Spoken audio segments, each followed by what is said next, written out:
Assalamualaikum warahmatullahi wabarakatuh. Alhamdulillah wassalatu wassalamu ala Rasulillah Sayyidina wa maulana Muhammad ibni Abdillah wa ala alihi wa sahbihi wa man tabi'ahu wa mawala. Subhanaka la ilma lana illa ma 'allamtana innaka antal alimul hakim. Rabbi shrah li sadri wa yassir li amri wahlul 'uqdatam min lisani yafqahu qawli. Sayyidi Al-Habib Hasan beserta seluruh jamaah fardu subuh insyaallah semuanya dimuliakan Allah Subhanahu wa taala. Amin ya rabbal alamin. Allah Subhanahu wa taala maunya kita bangun melawan kantuk.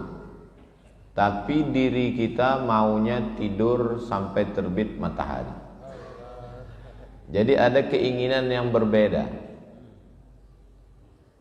Kita maunya ikut hawa nafsu tidur sampai terbit matahari. Allah maunya kita bangun subuh, bangun tahajud, bangun malam. Maka keinginan yang berbeda ini namanya tafriq. Namanya tafriq, berbeda. Lalu kemudian kita lawan keinginan kita ikut keinginan Allah, mempertemukan keinginan kita dengan keinginan Allah, akhirnya kita ketemu dalam satu titik yang sama. Itu namanya taufik. Makanya selalu kita mengucapkan semoga kita selalu mendapatkan taufik. Mudah-mudahan kita selalu mendapatkan taufik. Tiba-tiba ada satu ibu-ibu ketika disebut mudah-mudahan kita dapat taufik, dia diam aja. Loh, kok ibu enggak ingin dapat taufik? Saya sudah dapat. Rupanya nama suaminya Pak Taufik. Kita maunya makan, minum, kenyang, enak, tenang. Allah maunya kita tahan makan, tahan minum, tahan mata, tahan telinga, tahan hawa nafsu. Perbedaan kehendak dan keinginan ini namanya tafriq. Beda. Lalu kita kalahkan keinginan kita. Kita tahan makan, kita tahan lambung, kita tahan mata, kita ikut kehendak Allah. Bertemu antara keinginan kita dengan kehendak Allah, itu namanya taufik. Jadi masjid ini diberi nama taufik supaya kita selalu mengalahkan keinginan kita. Kita menangkan keinginan Allah Subhanahu wa taala. Allahu Akbar. Jadi yang sulit dalam hidup ini bukan bersyahadat. Bersyahadat itu mudah. Asyhadu an la ilaha illallah wa asyhadu anna Muhammadan Rasulullah. Kenapa umat Islam itu selalu minta ihdinas siratal mustaqim? Berikan kami hidayah. Dia kan sudah dapat hidayah. Subuh minta hidayah, zuhur minta hidayah, asar minta hidayah, maghrib minta hidayah, isya minta hidayah, bangun malam minta hidayah, duha minta hidayah. Habis berdoa Al-Fatihah minta lagi hidayah. Kenapa? Dia kan sudah dapat hidayah. Hidayah syahadat sudah. Hidayah taufik belum tentu semuanya dapat. Berapa banyak orang sudah dapat hidayah syahadat tapi tidak dapat hidayah taufik. Dia ikutkan hawa nafsunya. Tadi saudara kita mengatakan yang hadir ini adalah anak-anak muda. Anak muda itu hawa nafsunya bergelora, darahnya mendidih, maunya ngamuk, ikut geng motor, pakai narkoba, pacaran, tidurnya kesiangan. Orang belum tidur, dia sudah tidur. Orang belum tidur, dia tidur duluan. Jamnya nggak jelas. Lalu kemudian dia kalahkan semua keinginan itu. Dia ikut kehendak Allah. Akhirnya dia datang ke masjid. Ini adalah anak muda yang mendapatkan taufik dari Allah Subhanahu wa taala. Ini penjelasan nama Masjid At-Taufik. Lalu kemudian setelah selesai sholat subuh, dijelaskan apa ayat yang dibaca oleh imam. Ini unik Masjid Taufik. Saya sudah banyak sholat subuh, sholat zuhur di tempat lain. Makmum nggak mau tahu imam baca apa.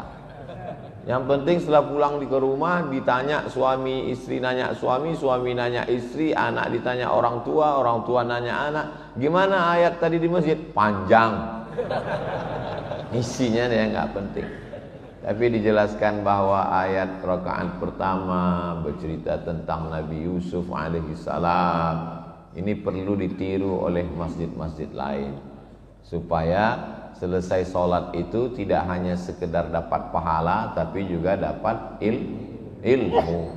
Karena faqra'u ma tayassara minal Qur'an, bacalah ayat Al-Qur'an supaya makmum mendapatkan pelajaran. Wa idza quri'al Qur'an, kalau Quran dibacakan, fastami'u lahu, dengar baik-baik, wa ansitu, diam, la'allakum turhamun, mudah-mudahan dapat rahmat. Suara imamnya Masya Allah tabarakallah, tenang. Ada suara imam itu kurang tenang, emosinya tak stabil. Siapa itu? Saya.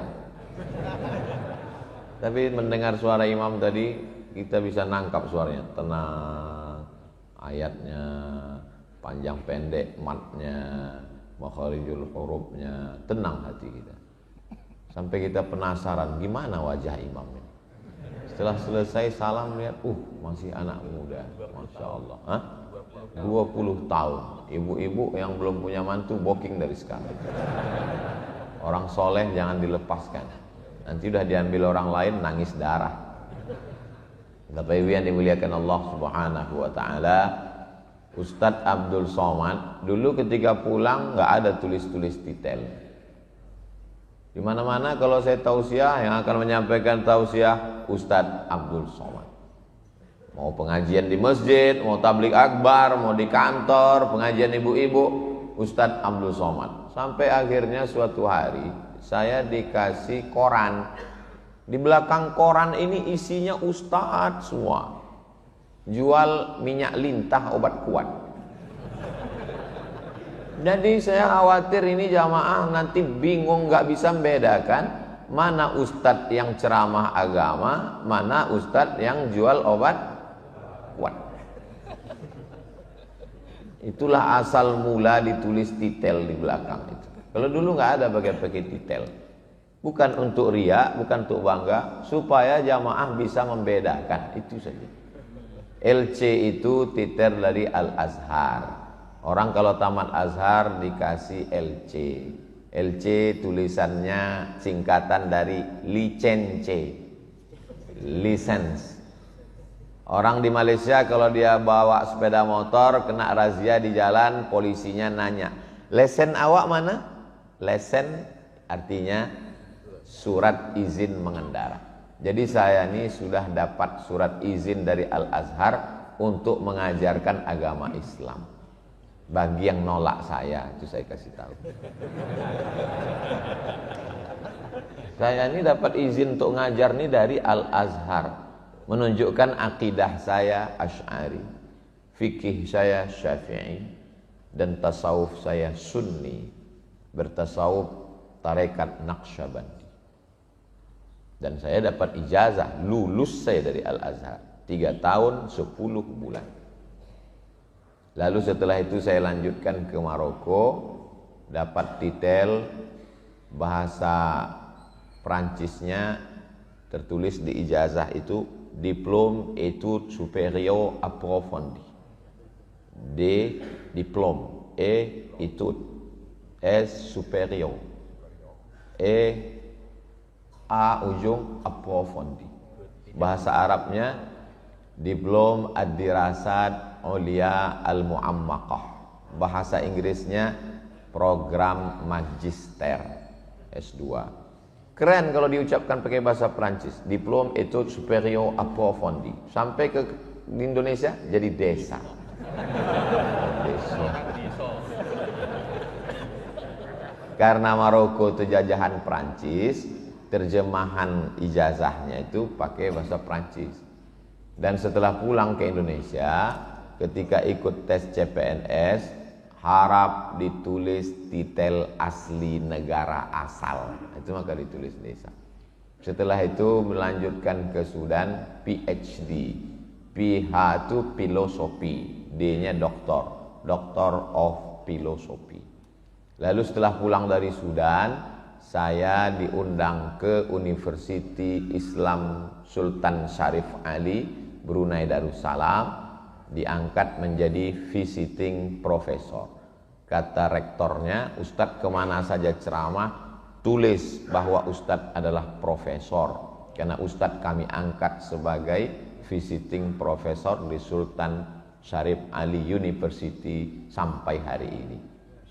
Jadi itu ditulis di baleho di mana-mana, sudah ditulis sepanjang itu dari 4 negara, Mesir, Maroko, Sudan, Brunei Darussalam, masih diusir juga. Itu namanya takdir, bukan taufik. Taufik terus. Itu namanya takdir. Kita udah berusaha, kita surah ikhtiar. Masalah apa yang terjadi, kita serahkan sama Allah. La haula wala quwata illa billah. Tapi usaha dulu. Saya nggak mau adik-adik, anak-anak muda ini cepat menyerah, belum apa-apa udah la haula.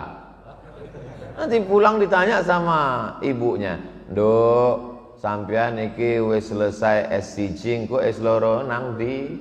Nanti S2-nya nyambung ke mana?" La haula wala quwata. Enggak, setelah selesai ternyata tidak sesuai yang kita inginkan, supaya hati kita tidak bingung, tidak bimbang, tidak galau, yang paling mudah serahkan sama Allah. Mungkin ada hikmah yang tidak kita ketahui. Karena asa an takrahu syai'an, boleh jadi kau benci sesuatu, wa yaj'alallahu fihi khairan katsira, banyak kebaikan-kebaikan yang ada di dalamnya. Sikap itu disebut dengan taufik.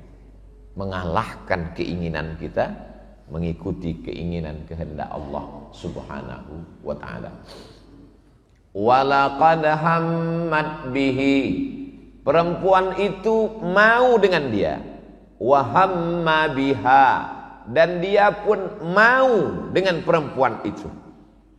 Laula an ra'a burhan rabbi, akhirnya dia mendapatkan burhan, penjelasan, pencerahan, kesadaran dari Allah.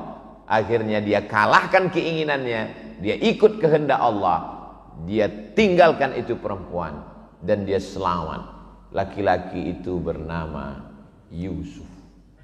Moyangnya bernama 4 kali kita sebut tadi. Kama sallaita ala Ibrahim wa ala ali Ibrahim. Kama barakta ala Ibrahim wa ala ali Ibrahim. Ibrahim punya anak laki-laki namanya Ya'qub. Ya'qub punya anak laki-laki, Ibrahim punya anak laki-laki namanya Ishak. Ishak punya anak laki-laki namanya Ya'qub. Ya'qub punya anak laki-laki namanya Yusuf. Yusuf punya saudara namanya Imran. Imran punya anak laki-laki, itulah dia Musa dan Harun.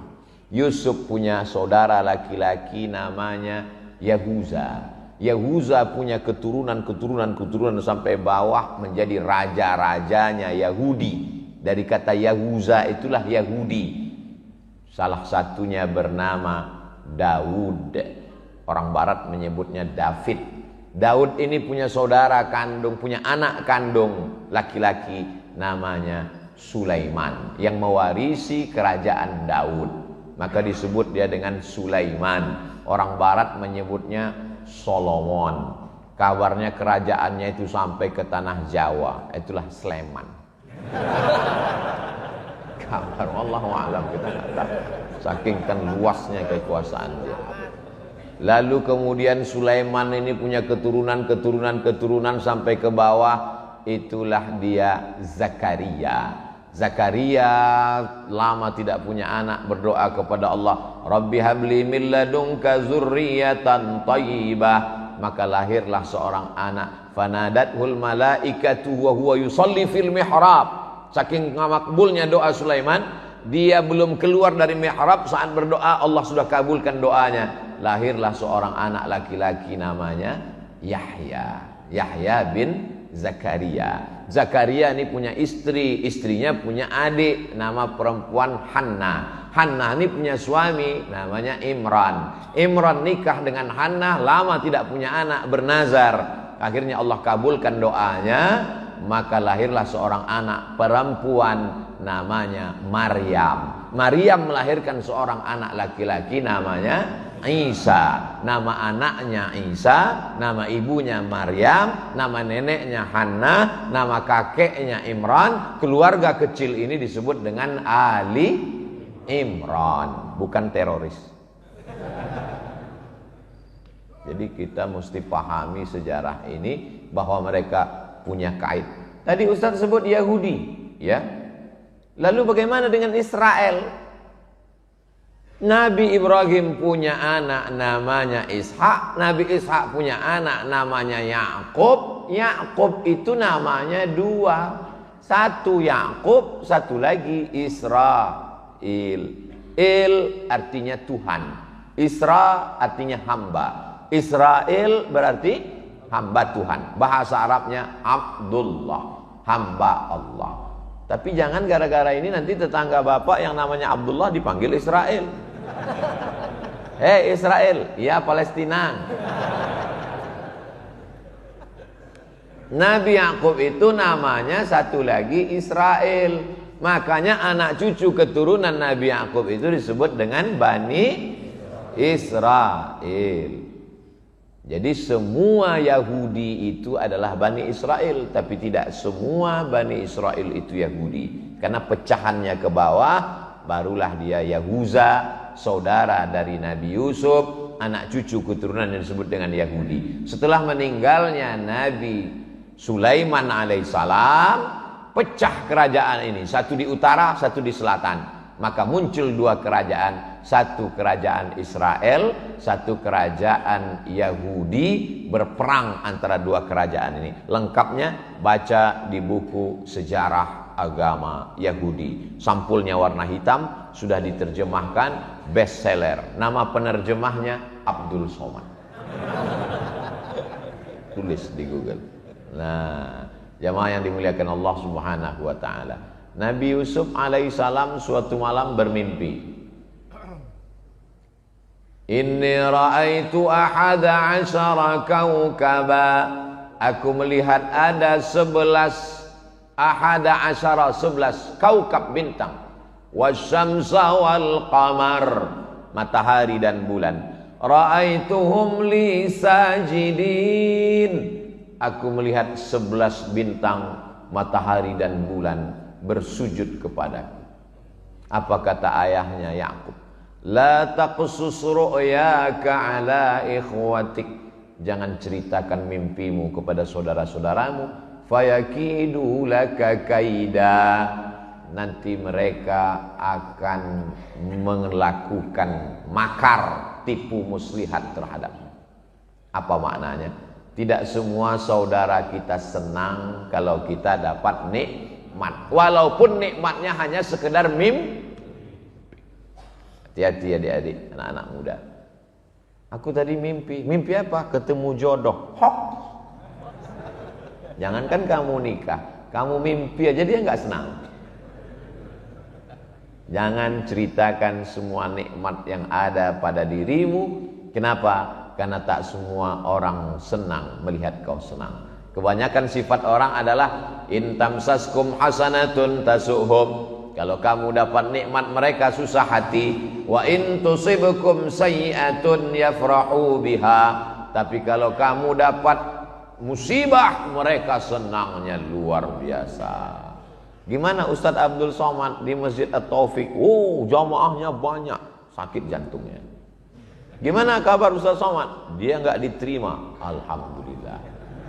Ini sifat saudara-saudaranya Yusuf, Bani Israel. Lalu kemudian dendam kesumat itu mereka lanjutkan. Mereka iri karena Yusuf dikasihi, disayangi. Mereka bawa untuk main-main di gurun pasir. Setelah itu mereka masukkan, dibacakan oleh imam kita, fi ghayabatil jub, Ghayabatil jub adalah sumur yang dalam. Bajunya diambil, dibawa kepada bapak mereka, bidamin kazib, damin darah, kazib bohong, darah bohong. Jadi cerita darah bohong ini sejak zaman dulu sudah ada. Darah bohong-bohongan. Betul dia ya, dia sudah dimakan oleh serigala. Ini darahnya ayah. Maka saudara-saudara Yusuf pun menangis, menangisi darah bohong, air mata buaya. Apa betul buaya itu punya air mata? Buaya ini selalu menjadi korban. Lidah buaya, air mata buaya. Ternyata buaya ini tidak punya pori-pori. Kita kalau kepanasan berkeringat, cairan tubuh kita keluar dari pori-pori, basah baju kita. Buaya nggak punya pori-pori. Satu-satunya saluran mengeluarkan air melalui matanya. Makanya kalau dia kepanasan, dia keluar air mata. Tapi bukan karena dia sedih. Makanya kalau ada orang yang air matanya bukan karena kesedihan, selalu orang mengatakan, alah air mata buaya. Pas ditanya, kenapa, apa hubungan air mata dengan buaya? Buh, aku ora-uruh. Padahal maknanya adalah ilmu pengetahuan. Itu buaya yang di air, apalagi yang di darat. Lalu kemudian Nabi Yusuf alaihissalam menangisi kehilangan seorang anak sampai hilang pandangannya. Ternyata kalau terlalu banyak nangis, itu kering air mata, bisa mohon maaf, mengalami kebutaan. Nabi Yusuf itu buta, tapi hebatnya Yakub. Ketika Nabi Yusuf sudah diangkat menjadi Perdana Menteri di Mesir, lalu kemudian dia tahu saudara-saudaranya sedang masa paceklik datang ke Mesir untuk mencari gandum. Dia tahu, akhirnya dia selipkan satu mut ke dalam tas saudaranya itu, dia panggil security, Satpol PP lah. Tangkap, akhirnya ditangkap. Lalu kemudian kamu boleh pergi kecuali saudaramu ini, Bunyamin. Sampai akhirnya Nabi Yusuf alaihissalam mengirimkan bajunya kepada ayahnya. Idhabu biqamisi hadza, wahai saudara-saudara, bawalah bajuku ini, berikan kepada Yakub, ya'ti basira, nanti dia akan datang dalam keadaan matanya bisa melihat. Coba lihat bagaimana Allah Subhanahu wa taala mau menunjukkan kuasanya. Karena baju Yusuf, pandangan mata Yakub bisa hilang. Tapi dengan baju Yusuf juga pandangan Yakub bisa muncul kembali. Begitu Nabi Yakub mencium baju itu, apa kata dia?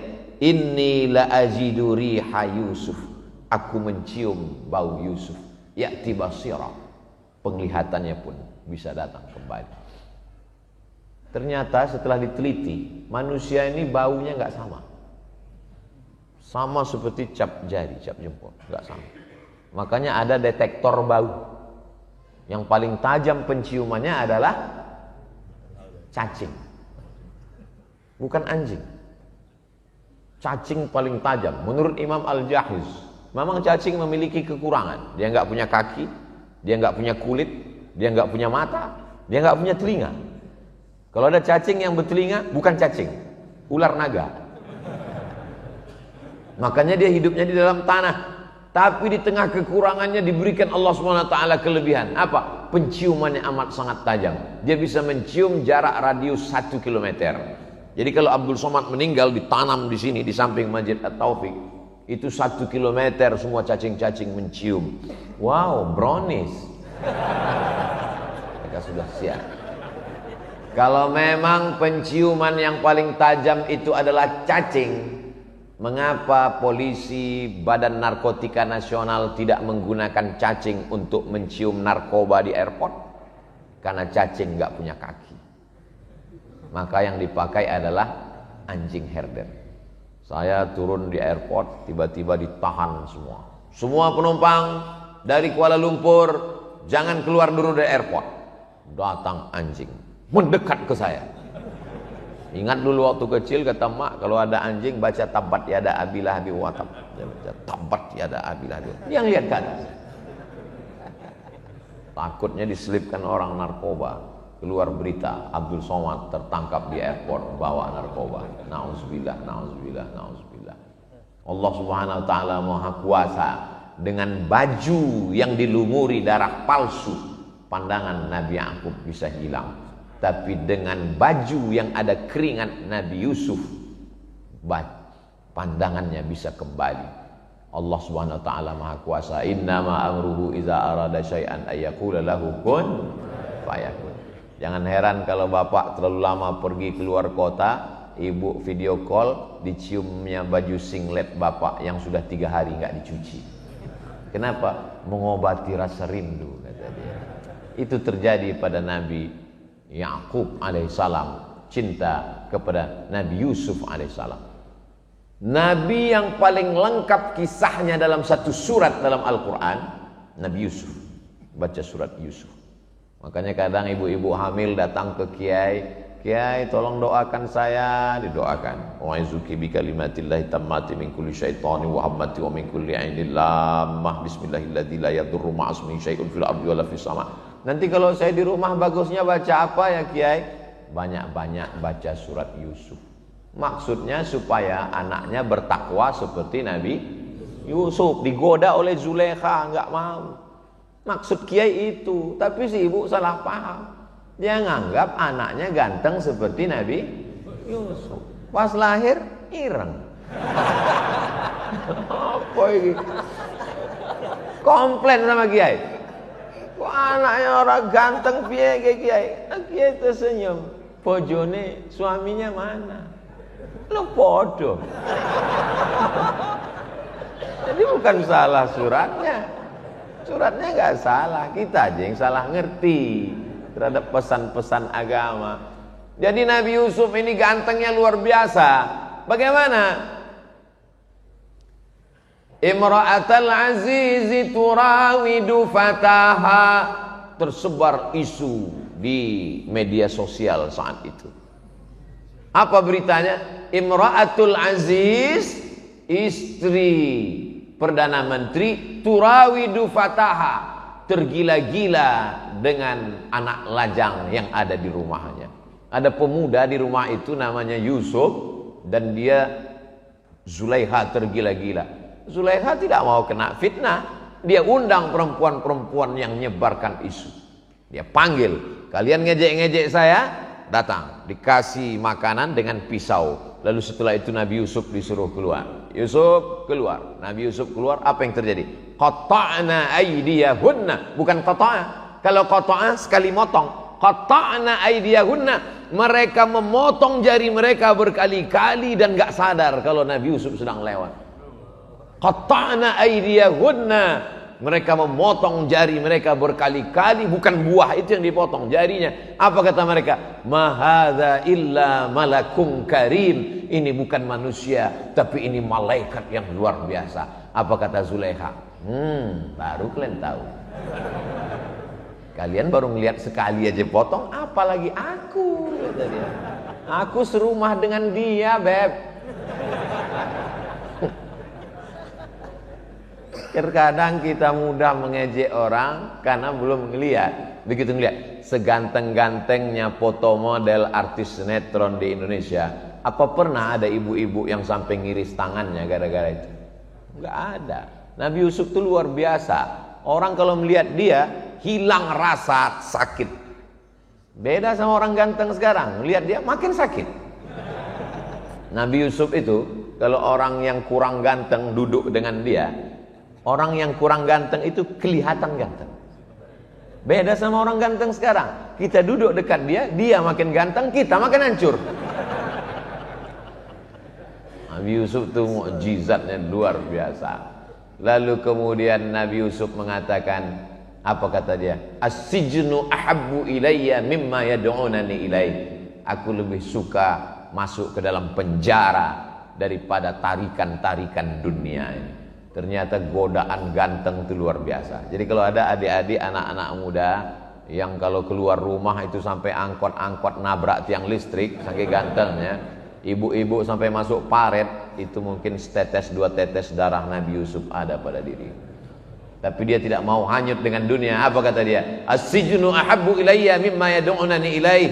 Aku lebih memilih masuk ke dalam penjara. Nabi Yusuf di penjara, takdir Allah berkata ada orang di penjara itu yang bermimpi, mimpinya ditakwilkan oleh Nabi Yusuf. Akhirnya Nabi Yusuf keluar dan kemudian dia diangkat menjadi Perdana Menteri karena strateginya untuk mengatasi 7 musim kemarau.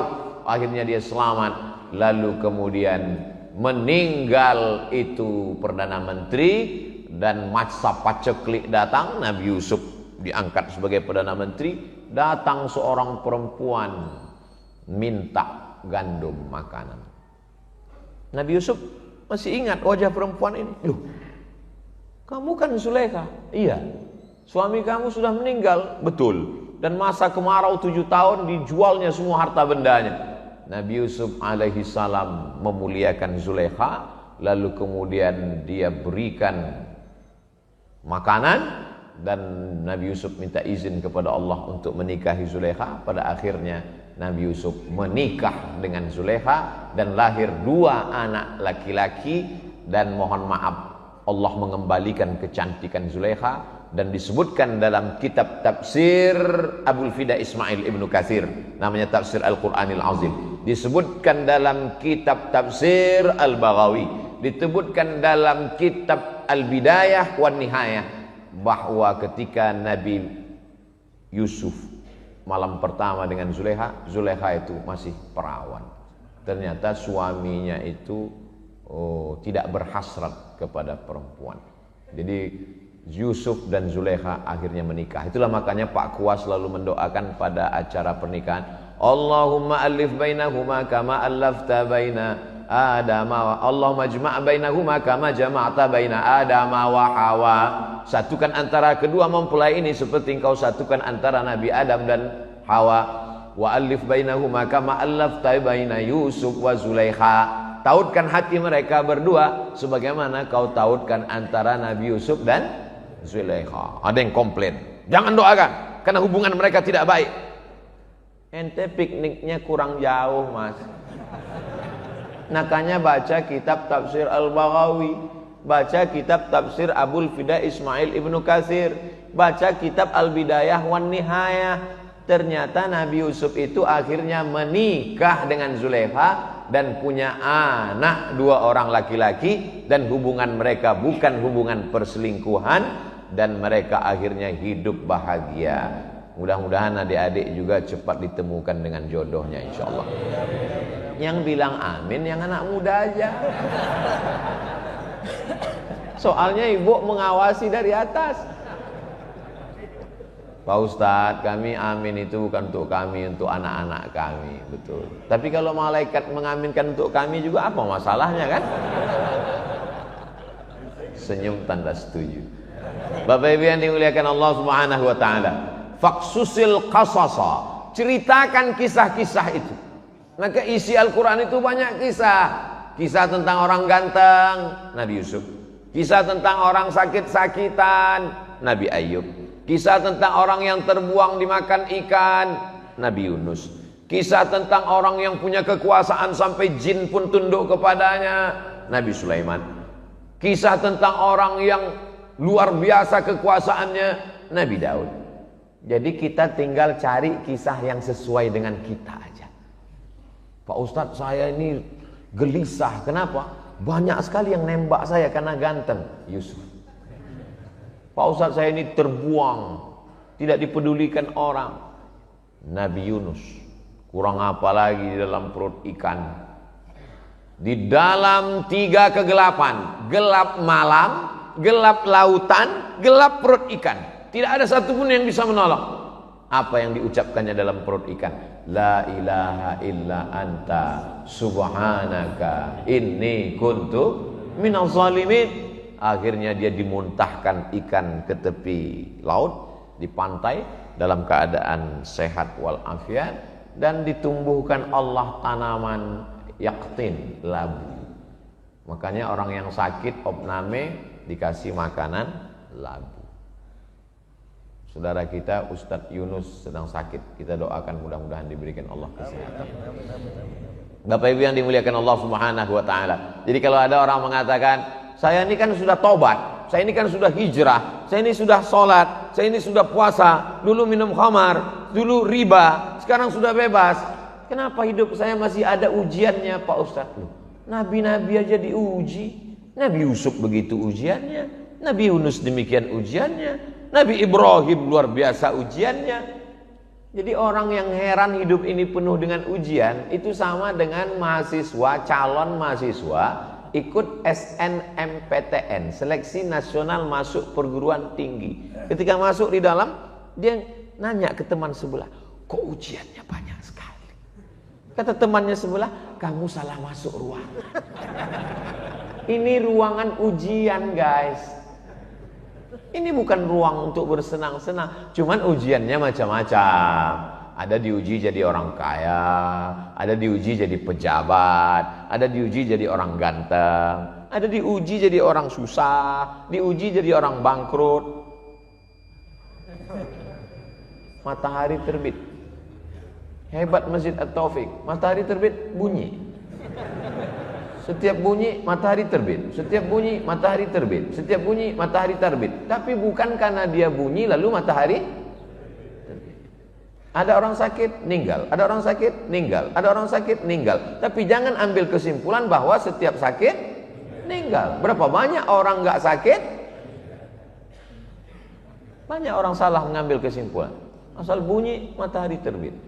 Matahari terbit berarti sudah terbit matahari. Tapi kita belum boleh sholat sunat isyraq 2 rakaat. Karena saat matahari terbit itu adalah waktu 2 tanduk setan yang dipakai untuk menyembah berhala Lata, Uzza, Manat, Hubal, Jibti, Taghut, Naham. Lewatkan kaidah shibrin, setinggi tombak. Setelah diukur menurut ilmu astronomi 12 menit. Setinggi tombak, matahari naik. Setelah lewat 12 menit baru boleh sholat sunat isyraq 2 rakaat.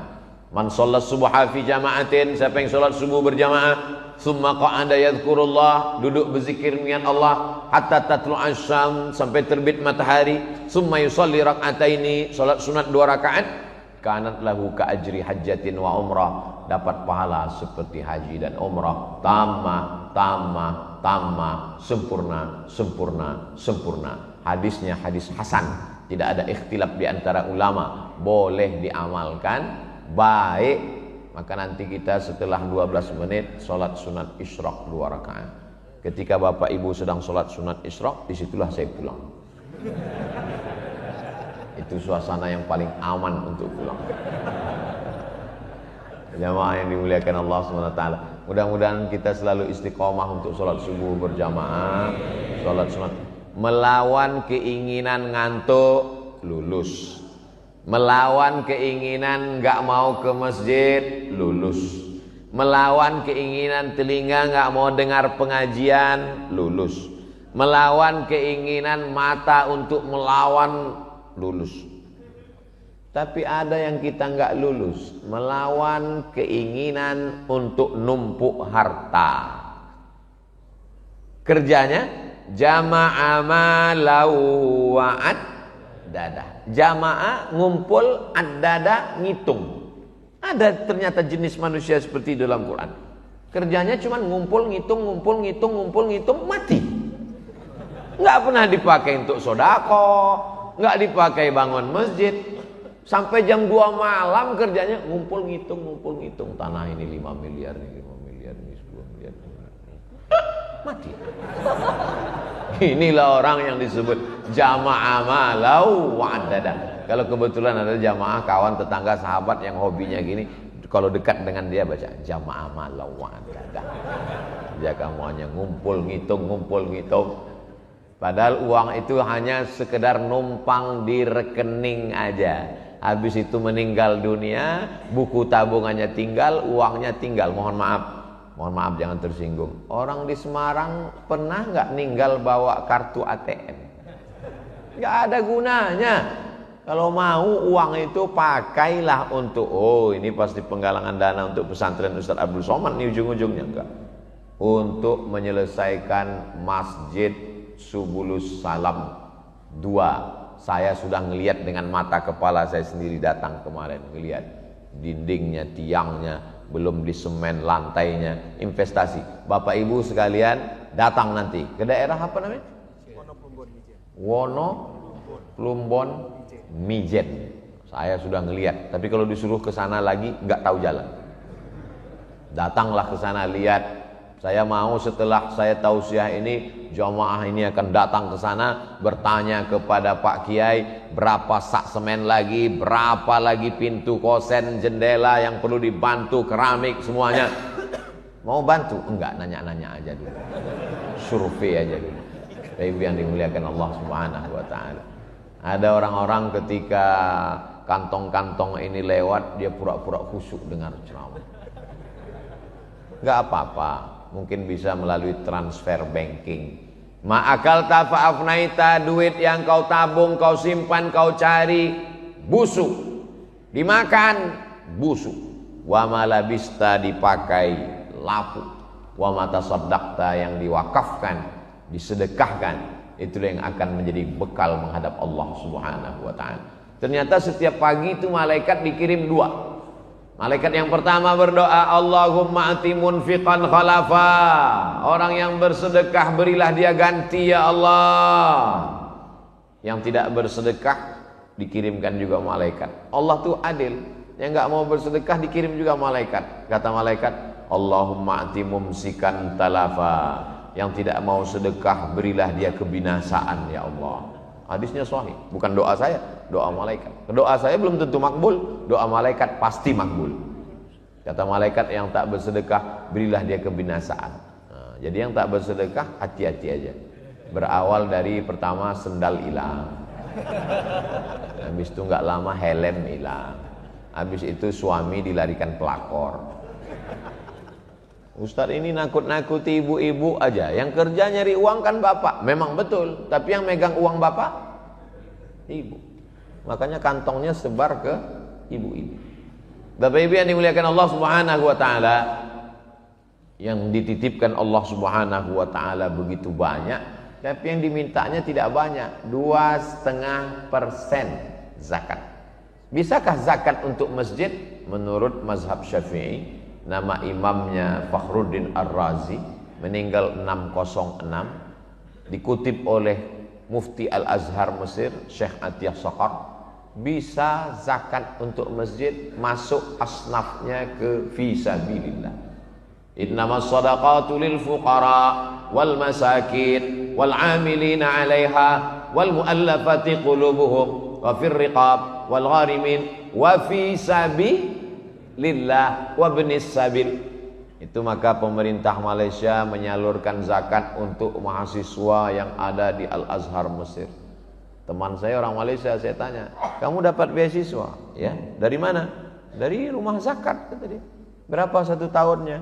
6.000. 6.000 ringgit kali 3.000, 18 juta. Kamu dapat juga? Saya bilang saya dapat. Berapa? 12.000. Oh, banyak sekali.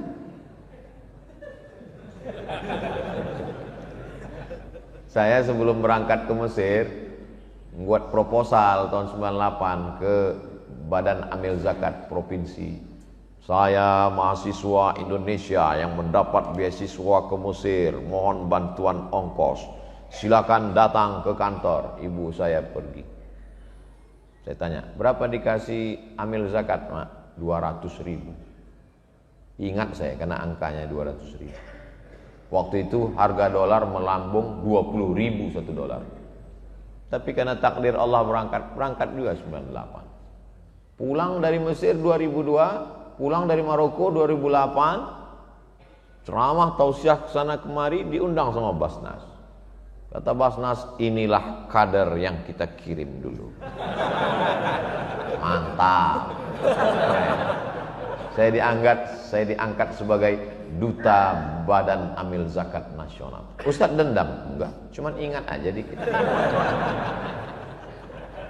Datang ketua Basnas, Ustadz Somad, ini piagam mengangkat Ustadz sebagai Duta Basnas. Dan kami menggaji Ustadz 1 bulan 100 juta. Saya bilang gak usah gaji saya. Kemana-mana saya akan suarakan ke masyarakat supaya bayar zakat ke Badan Amil Zakat Nasional. Yang diberikan Allah kepada saya bisa kuliah S1, S2, S3 gak bayar sama sekali. Itu sudah lebih daripada apa yang diberikan keinginan dulu. Saya gak pernah cita macam-macam. Itu diberikan Allah Subhanahu wa ta'ala begitu saja. Apa yang diberikan Allah lebih baik daripada yang diberikan manusia. Idza sa'alta fas'alillah wa idza sta'anta fasta'in billah. Lalu kalau memang begitu, kenapa Ustadz mesti mengiklankan masjid musyawarah? Mengapa Ustadz meminta jamaah untuk bersedekah? Supaya jamaah selamat hartanya, selamat anaknya, selamat dirinya. Siapa yang mengatakan bahwa dia menolong masjid, berarti dia sudah mengecilkan Allah Subhanahu wa ta'ala. Masjid itu milik Allah. Tidak kita tolong pun masjid akan tetap berdiri. Maka kalau kita menyumbang untuk masjid, bantu fakir miskin, nolong anak du'afa, sesungguhnya kita bukan menolong mereka, tapi kita sedang menolong diri kita sendiri di hadapan Allah Subhanahu wa ta'ala. Pemahaman kita bersedekah mesti begitu. Kalau tidak, kita nanti masjid musyawarah yang kemarin Ustadz Somad penggalangan dana udah selesai ya. Kalau bukan karena saya, siapa kita? Kita lahir ke atas dunia, telapak kaki kita 2 jari lebarnya, panjang kita sejengkal, bahasa kita cuma nangis. Mau makan, nangis. Mau minum, nangis. Mau nangis. Gak ada bahasa yang lain. Sampai akhirnya kaya raya, punya kekuasaan, hartanya banyak.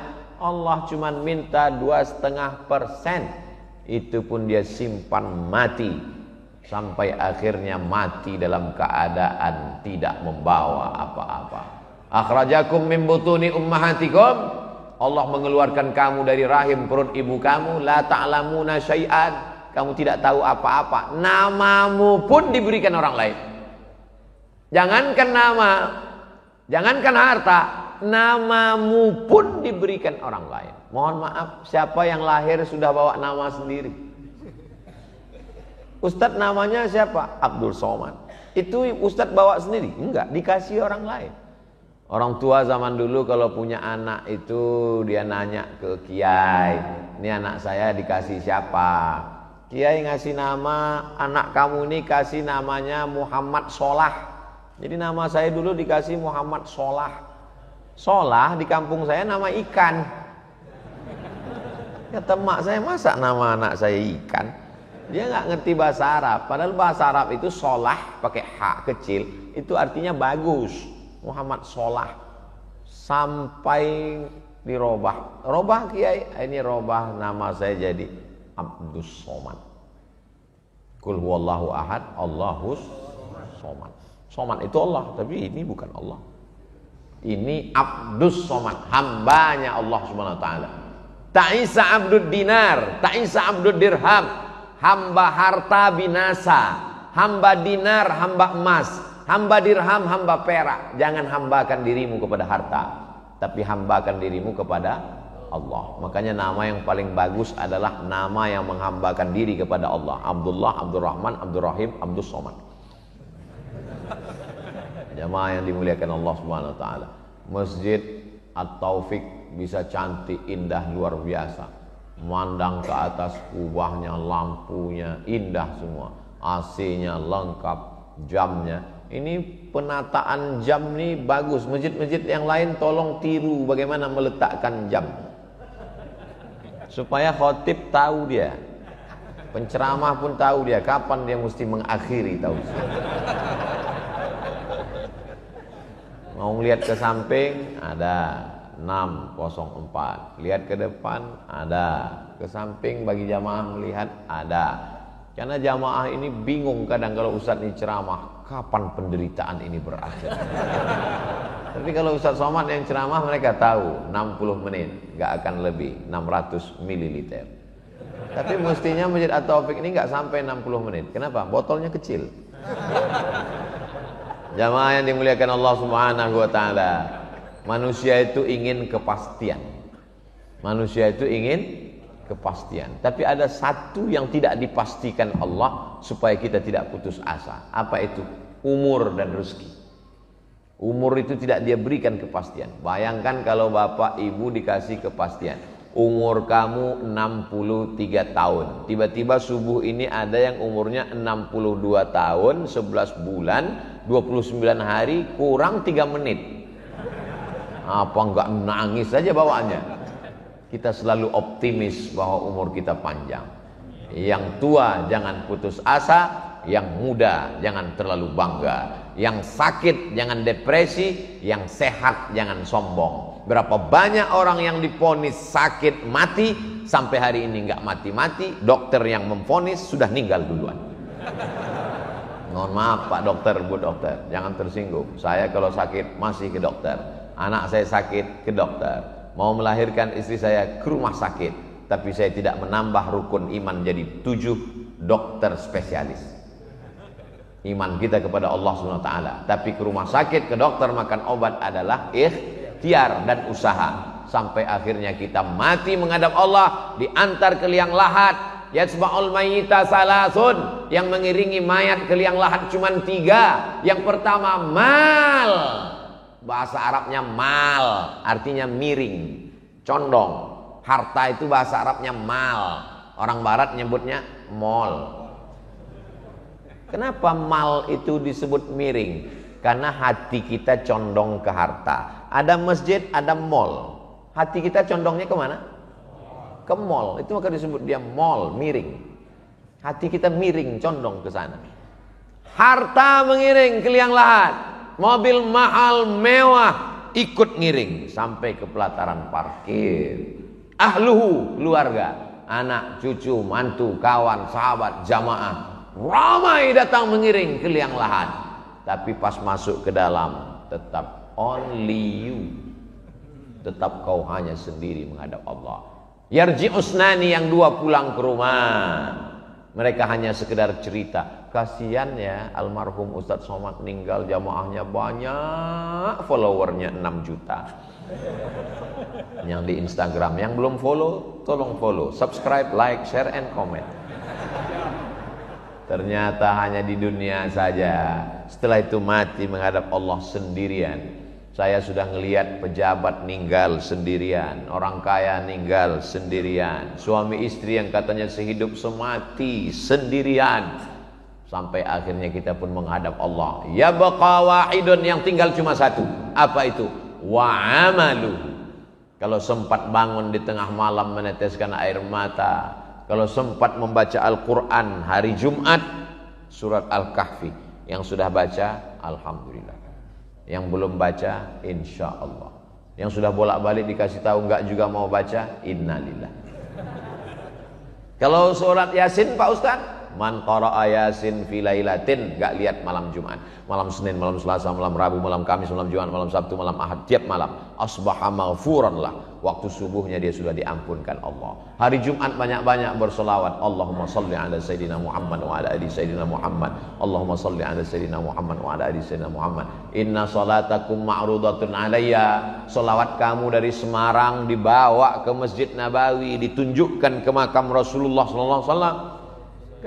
Kata sahabat, kaifa salatuna ma'rudatun alayka wa qad arimta? Bagaimana mungkin salawat kami dibawa kepada engkau padahal engkau sudah meninggal dunia ya Rasulullah? Maksud sahabat, kalau sudah meninggal dunia masuk ke dalam lubang tanah kan dimakan cacing tanah. Bagaimana mungkin salawat kami dibawa ke kuburmu? Nabi menjawab, innallaha harramal arda ajsadal anbiya. Allah mengharamkan tanah memakan jasad para nabi. Jasad nabi tidak dimakan cacing tanah. Bapak Ibu percaya? Ya enggak percaya enggak apa-apa, terserah. Makam pahlawan di kota tempat kelahiran saya, posisinya dulu di pinggir kota. Karena kotanya diperluas, akhirnya di tengah kota. Mau dibuat taman kota. Akhirnya diumumkan kepada semua ahli waris, semua makam mau dipindahkan. Akhirnya digali. Satu makam, jangankan jasadnya, kain kafannya masih utuh. Ditanya, ini makam siapa? Makam si fulan, penghafal Al-Quran. Bukan Nabi. Enggak ada Nabi turun di Sumatera. Bukan Nabi. Allah mau tunjukkan, kalian yang tidak percaya jasad Nabi tidak dimakan cacing tanah, nih pencinta Nabi Muhammad SAW, tidak dimakan jasadnya. Perluasan PLTA Koto Panjang, pembangkit listrik tenaga air, 3 kecamatan mesti pindah. Maka diumumkan kepada seluruh masyarakat, ini nanti 3 kecamatan akan jadi waduk besar. Kan nggak mungkin mau Idul Fitri, Idul Adha, mau kurban, mau nyambut Ramadan nanti ziarahnya ke waduk Al-Fatihah, kan nggak mungkin. Jadi kubur-kubur dibawa ziarah, dibawa pindah kalau mau ziarahnya. Akhirnya masing-masing keluarga menggali salah satu makam, disaksikan ribuan bola mata. Jangankan jenazahnya, jangankan kulitnya, kain kafannya masih utuh. Wajahnya seperti meninggal kemarin sore. Mursyid Tariqat Naqsyabandiyah, dipindahkan makamnya. Allah mau tunjukkan kepada orang yang tidak percaya bahwa jangankan Nabi Muhammad SAW, pecintanya yang berzikir mengingatnya, yang berselawat kepada Rasulnya, yang menghafal ayat-ayatnya, cacing tak berani menggigit dagingnya. Beda sama kita, belum mati aja udah dimakan cacing, belum mati udah digerogoti cacing. Apa? Diabetes mellitus. Mohon maaf Bapak Ibu yang kena penyakit, mudah-mudahan disembuhkan Allah. Amin, amin, amin. Tadi Ustaz Somad tausiah jam 5.15, sekarang jam 6.15. Oh, jadi dari tadi Ustaz lihat jam, iyalah apalagi. Hah? Itu yang dapat Al-Fakir sampaikan. Terima kasih segala perhatian, mohon maaf segala kekhilafan. Mudah-mudahan kita selalu mendapatkan taufik, hidayah, ridha, inayah, ampunan, barokah, maghfirah dari Allah Subhanahu wa taala. Terima kasih banyak, kata-kata saya menyinggung perasaan tidak berkenan di hati, mohon maaf. Wassalamualaikum warahmatullahi wabarakatuh.